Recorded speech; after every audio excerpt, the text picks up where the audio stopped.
Precisamos falar sobre Libras.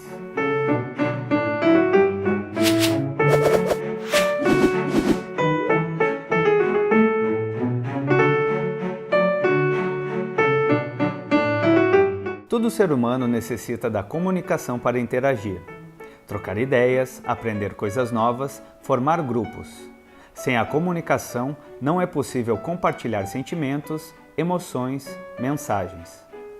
No Brasil, grande parte da comunidade surda, composta por mais de 9 milhões de pessoas, usa a língua brasileira de sinais, Libras, como forma de comunicação e expressão. Com estrutura independente da língua portuguesa, a Libras é completa e permite o desenvolvimento cognitivo do surdo, possibilitando seu acesso a conceitos e conhecimentos já produzidos pela humanidade. Sendo assim, o surdo pode emitir opiniões, questionar, criar. Entretanto, muitas pessoas ouvintes desconhecem não só a Libras, como têm ideias errôneas sobre a comunidade surda. São muitos os mitos. Por exemplo, acreditam que ler lábios é uma habilidade específica da pessoa surda, quando na verdade é algo que os surdos tiveram de fazer no passado e às vezes ainda precisam para que possam participar de uma conversa onde a sinalização não é uma opção. Você próprio consegue fazer leitura labial? É impossível ter 100% de precisão. Por isso, vamos a alguns esclarecimentos.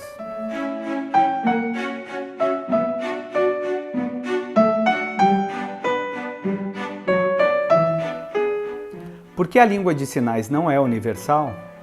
Um equívoco comum sobre a língua de sinais é que ela pode ser entendida através das fronteiras do país. Elas não são universais pela mesma razão que os outros idiomas não são, porque grupos diferentes de pessoas foram isolados e inventaram novas palavras que eram exclusivas para aquele grupo demográfico. Isso provavelmente se aplica ainda mais às pessoas surdas. Antes do advento das videochamadas e tecnologias similares, as pessoas surdas de todo o mundo se comunicavam entre si via linguagem escrita, de modo que não havia muitas maneiras de as linguagens de sinais se influenciarem mutuamente, exceto a comunicação face a face. As diferenças não estão só nos limites internacionais. É importante ressaltar que a Libras, como a língua portuguesa, apresenta diferenças regionais em cada unidade federativa do Brasil. Você provavelmente já ouviu as pessoas se referirem ao aipim como macaxeira ou mandioca. Na Libras, acontece o mesmo com certas palavras.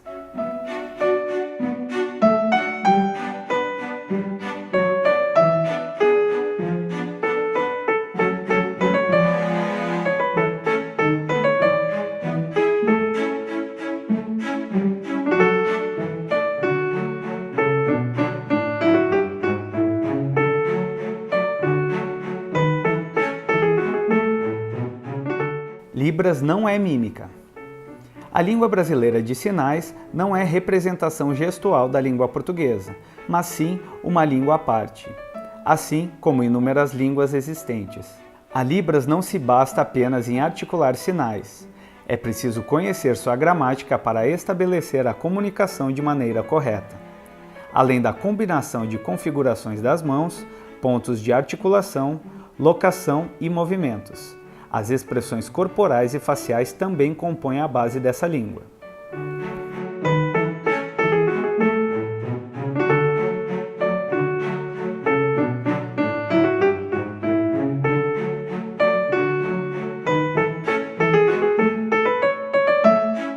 Como surgiu a língua de sinais? Em 1857, o francês Édouard Rouet, que ficou surdo com 12 anos, veio ao Brasil convidado por Dom Pedro II para fundar a primeira escola para meninos surdos. A partir daí foi então criada a Língua Brasileira de Sinais, baseada na língua de sinais francesa já existente. A língua foi se difundindo. No entanto, em 1880, durante o Congresso de Milão, os estudiosos entendiam que os surdos deveriam ser educados pelo método oral e assim o uso dos sinais ficou proibido. Até 1896, a aceitação da língua de sinais foi difícil.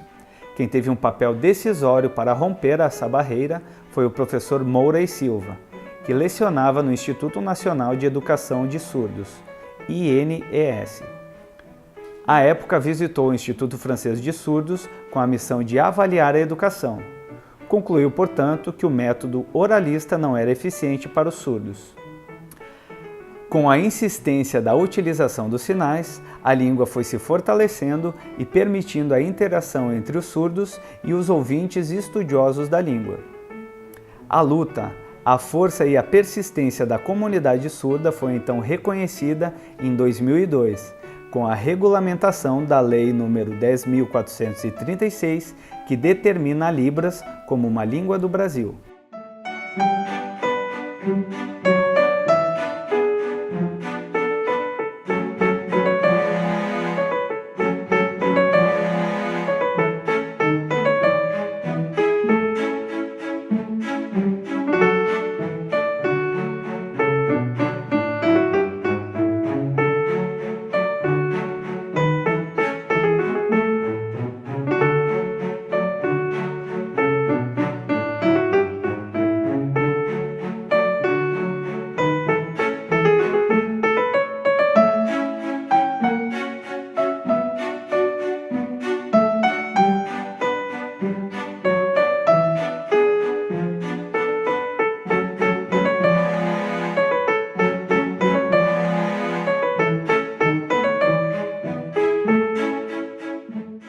Como o surdo se insere no mercado de trabalho?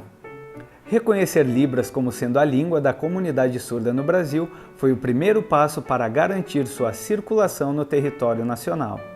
Outros avanços são visíveis no país quando falamos em termos de lei. O que falta é o cumprimento dela.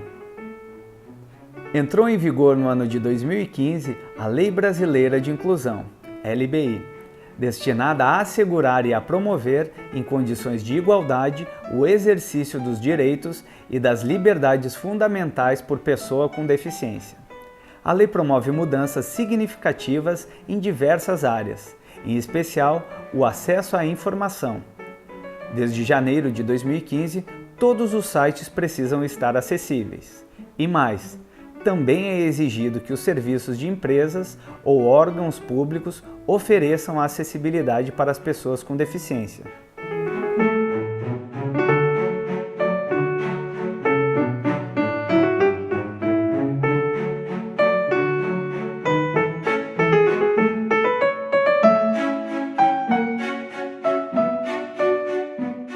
Como muitas culturas em todo o mundo, a cultura surda traz consigo oportunidades únicas de expressão.